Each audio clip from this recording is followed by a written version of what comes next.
Olá, eu queria falar um pouco nesse vídeo sobre o pensamento keynesiano, né, ou sobre as ideias keynesianas. Muita gente me pediu para discutir isso em mais detalhes, né, explicar em mais detalhes.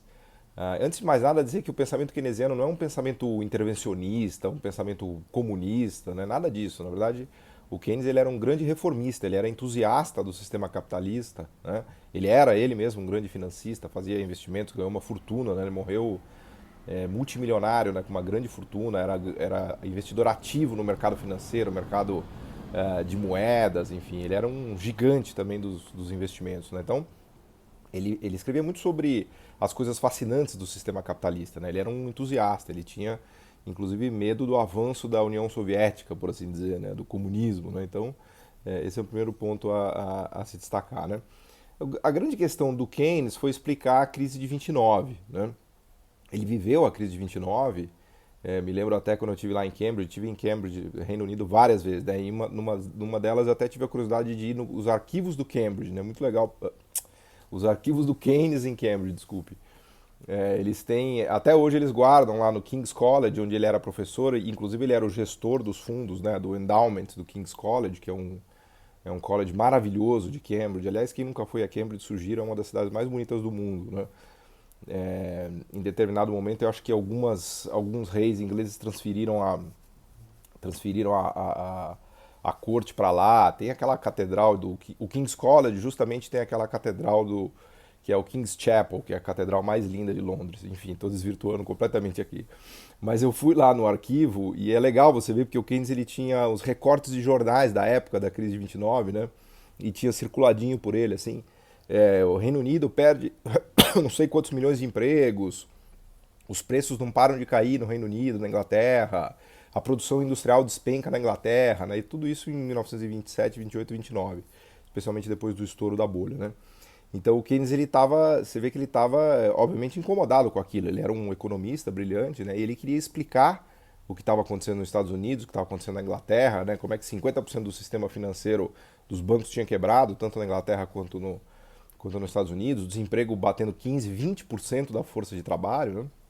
Negócio assim realmente bizarro, né, para padrões, vamos dizer assim, da época. Né? Foi a grande crise do capitalismo, né, uma das grandes crises que o Keynes viveu.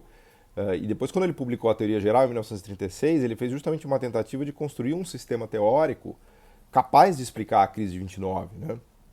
Ele, inclusive, observou que o Roosevelt estava fazendo nos Estados Unidos, tem uma troca de cartas interessantes entre o Keynes e o Roosevelt, algumas poucas cartas, né? Muita gente diz que o Roosevelt antecipou as ideias keynesianas, que o Roosevelt aplicou ideias keynesianas no New Deal, né? Que não é o caso, porque a teoria geral foi escrita em 36 e o New Deal é de 32, 33. Né? Então, na verdade, o que acontece é que o Keynes se inspira no que o Roosevelt está fazendo e olha aquelas ideias, né?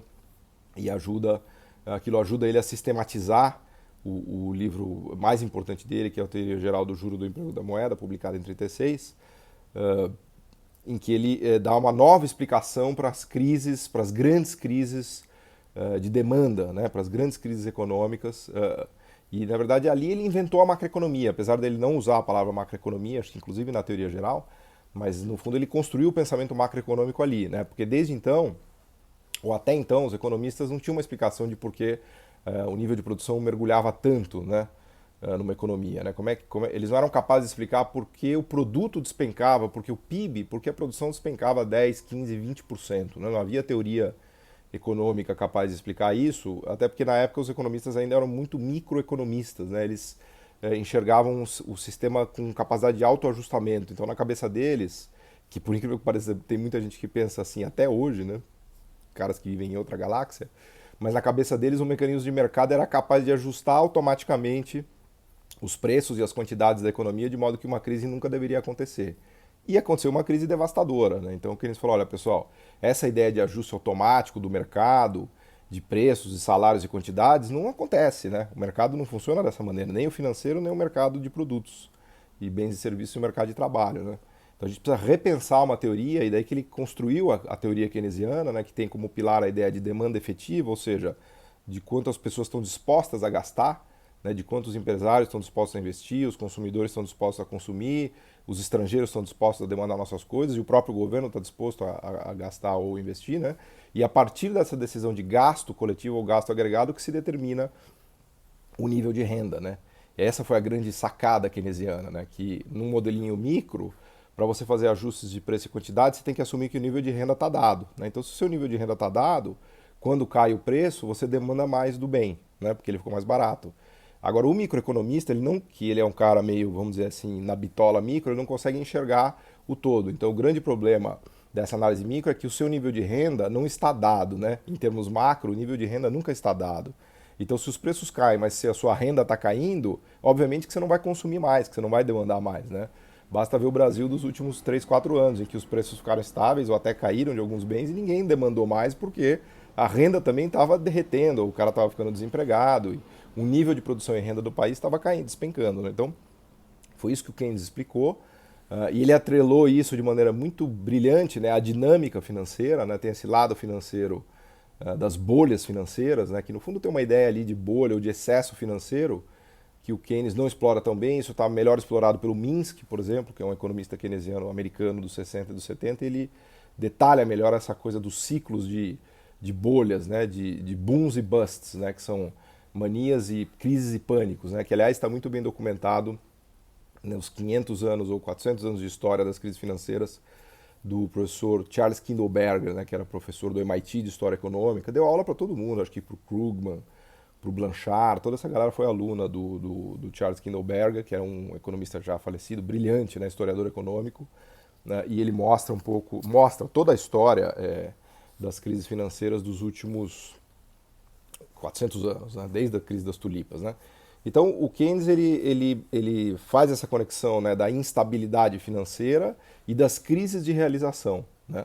Ou seja, do problema de uma economia não conseguir operar na sua plena capacidade ou no seu pleno emprego, né? Esse é o pulo do gato da ideia keynesiana, e foi assim que ele explicou a crise de 29. A crise de 29 não tem nada de intervenção do Estado, tem umas ideias estapafúrdias de escola austríaca que tenta explicar a crise de 29 a partir da intervenção do Estado, que eu acho assim realmente a pessoa tem que estar muito alienada e ser um ignorante completo em história econômica, em história financeira, para acreditar que a crise de 29 foi criada pelo Estado. Meu Deus do céu. Você estuda 400 anos de história de crises financeiras na França, na Inglaterra, na Holanda, nos Estados Unidos, South Sea Bubble, crise das tulipas, o que você quiser, e você vai ver que é sempre um mercado financeiro meio despirocado que cria a crise financeira, né? Que tem excesso de alavancagem, excesso de endividamento, algum ativo cujo preço dispara, e aí essa coisa se realiza em algum momento, e a crise ela se transmite pelo sistema financeiro e acaba quebrando bancos e quebrando empresas, né? Então, recomendo para quem nunca viu, leia o livro do Crises, Manias e Pânicos do Charles Kindleberger para você entender 400 anos de história de crises financeiras para, pelo amor de Deus, acabar com essas besteiradas do YouTube Nomics e para rasgar o seu diploma da escola austríaca que você ganhou assistindo vídeos no YouTube, tá? Isso é uma pataquada completa que não para de pé. Bom, então voltando, o Keynes ele teve essa grande sacada, ele mudou a história do pensamento econômico e a história da macroeconomia no século XX, na verdade ele criou, né?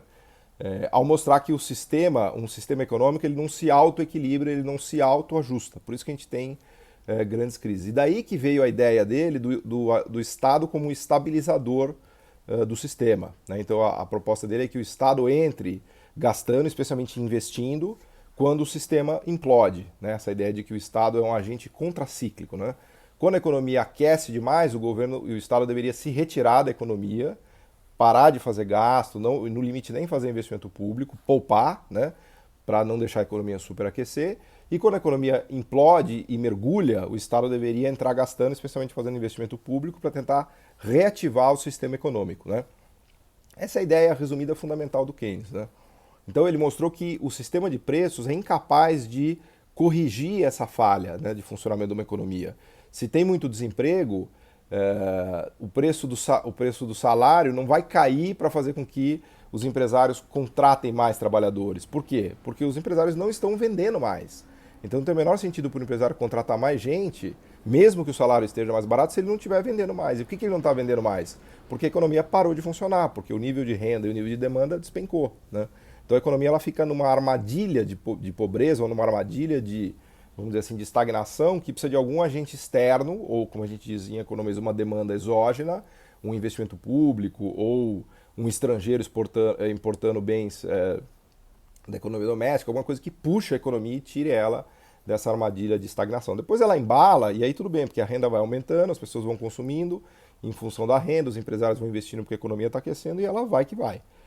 Então tem esses ciclos da economia e na ideia keynesiana o governo deve agir de maneira contracíclica, né? Quando aquece demais ele tira o pé e quando desaquece ele estimula. Depois tem todo um debate no século XX sobre as ideias keynesianas, né? Tanto é que a história da macroeconomia virou uma espécie de história de como as pessoas se colocam em relação ao Keynes, né? Então tem os keynesianos, os velhos keynesianos, os novos keynesianos, e aí tem os clássicos que estavam antes do Keynes, que o Keynes inclusive vai combater essas ideias clássicas, né? Aí eles ressurgem na forma dos neoclássicos, que depois viram monetaristas e depois viram novos clássicos, né?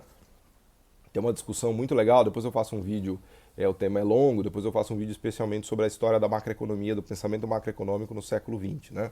Mas basicamente, se você pegar o Friedman, o Lucas, o Sargent, até mesmo o Paul Romer, né? O Paul Romer meio que se rebelou e falou que o Lucas estava errado, que essa galera estava toda errada, ele até pediu desculpa e falou que fizeram uma pataquada, mas enfim.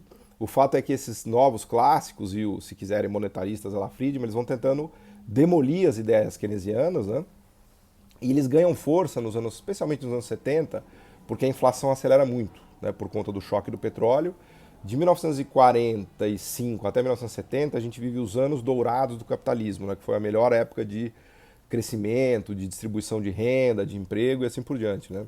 Conhecido como a época, os anos de ouro, né? E com políticas keynesianas plenamente em uso.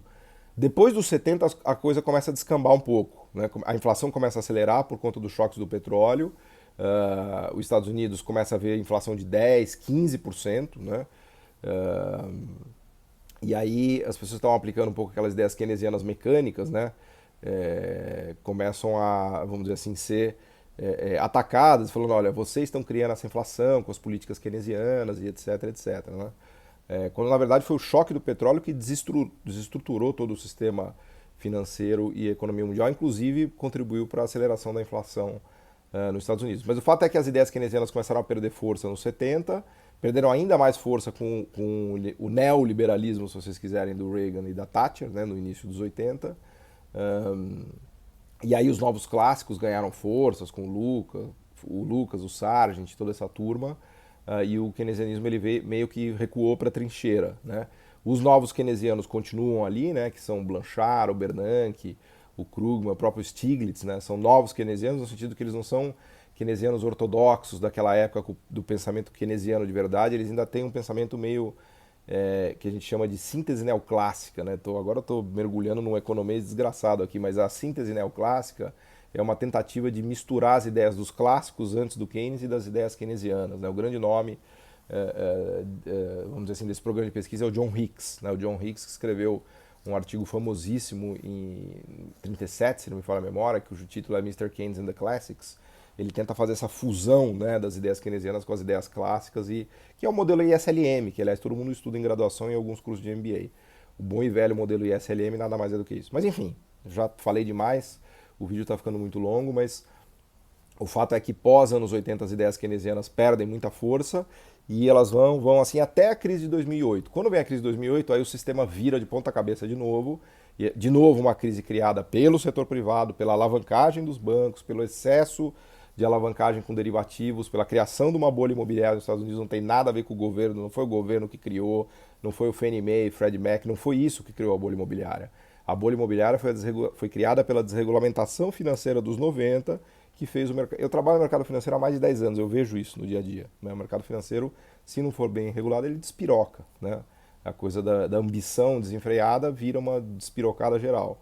Foi o que aconteceu de novo na bolha imobiliária, na crise financeira de 2008. Eu recomendo assistir o Big Short, o Inside Job, Too Big to Fail, o Margin Call, todos esses filmes contam direitinho. E aí quando a economia implodiu, o desemprego nos Estados Unidos voltou a 10%, muitos bancos quebraram, mais de 5 mil bancos quebraram nos Estados Unidos, as ideias keynesianas voltaram à tona, não no Brasil, o Brasil está completamente na contramão da história do pensamento, né?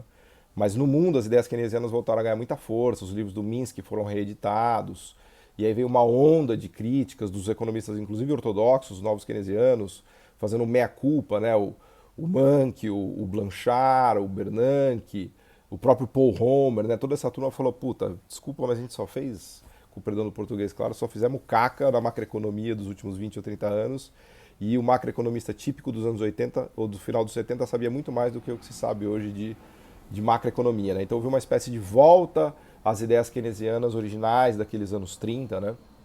Por assim dizer, e meio que o ciclo, vamos dizer assim, se completou, né?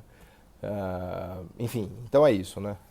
Na verdade, eu tenho uma tentativa aqui de resumir o pensamento macroeconômico, né? As ideias keynesianas dos últimos 80, 90 anos, num videozinho rápido de 10, 15 minutos, mas era essa a mensagem que eu queria dar. Obrigado.